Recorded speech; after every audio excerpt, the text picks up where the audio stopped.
ഖുർആൻ പറയുകയാ, വിവാഹം കഴിക്കുന്നത് എന്തിനെന്നറിയോ? ലിതസ്കുനു ഇലൈഹാ.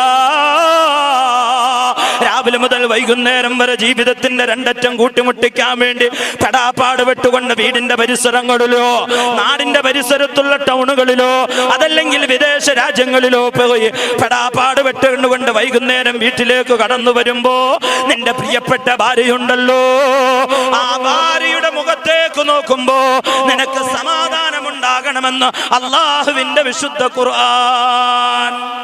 ഉണ്ടോ ഇല്ലയോ? ഉണ്ടാ? അൽഹംദുലില്ലാ. ഇപ്പൊ നിങ്ങളൊക്കെ കല്യാണം കഴിഞ്ഞവരല്ലേ? ഇന്നലെ വീട്ടിൽ കയറിയപ്പോഴാ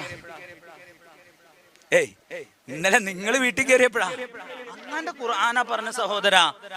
എത്ര വലിയ സാമ്പത്തിക പ്രതിസന്ധി ഉണ്ടെങ്കിലും തമാശക്ക് പറഞ്ഞതല്ല, മനസ്സിലാക്കിക്കോ ഞാനും നിങ്ങളും. എത്ര സാമ്പത്തിക പ്രതിസന്ധി ഉണ്ടെങ്കിലും, എത്രമാത്രം ബുദ്ധിമുട്ടുണ്ടെങ്കിലും, എത്രമാത്രം പ്രയാസങ്ങളുണ്ട് എങ്കിലും എല്ലാ പ്രയാസങ്ങളും മാറും നിന്റെ ഭാര്യയുടെ മുഖത്ത് നോക്കുമ്പോൾ എന്ന് അള്ളാന്റെ ഖുർആൻ. എന്ത് കിട്ടാത്ത? അള്ളാന്റെ ഖുർആൻ പറഞ്ഞത് കള്ള അതല്ല. അള്ളാന്റെ ഖുർആൻ പറഞ്ഞത് ഒരിക്കലും കള്ളമായതല്ല. വേണ്ടിവരില്ല. നമ്മൾ തോന്നിയതുപോലെ ജീവിച്ചത് കൊണ്ടാ ഭാര്യയുടെ മുഖത്ത് നോക്കുമ്പോൾ സന്തോഷം ഉണ്ടാകാത്തത്.